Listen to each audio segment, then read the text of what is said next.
அதை அள்ளி போட்டார். நம்ம ஒன்று இருக்கக்கூடாது, மறைவதாக இருக்கிறது இதுக்கே தெரியுது. திருச்சிக்குள்ளே ஏன் கோபம் வந்துடணும், மக்களை அடிக்கணும்? அதுதான் பெண்களுக்கு கோபம் வந்தால் பெருசு வச்சுக்கிறது. கோபமே வரக்கூடாது, கோபமே வரக்கூடாது. அது ரெண்டு சக்தி இருக்குது தாய்கிட்ட. தாய்ப்பு உண்டாக்கப்பட்டவர் அவரையே அடிக்க மாட்டார். அப்போ தாய் என்ன கேட்டார், நான் என்னால் முடியலைன்னா நான் கொடுத்த ஒருத்தத்தை அடி பண்ணிருச்சான். 2 வாரம் வாங்கி வச்சுக்கிட்டு நீங்கள் தான். என்ன கோபம் வந்தால் ஆங்காரமாக அடிக்கிறதுக்கு நீங்கள் தான், அப்புறம் உட்காந்துட்டு அழுகிறதுக்கு நீங்கள் தான்.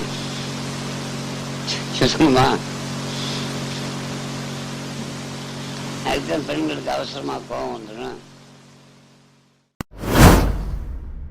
தியானத்தில் அமர்ந்து வாழைப்பெண்ணை தரிசிக்க ஒரு வரியில் மந்திர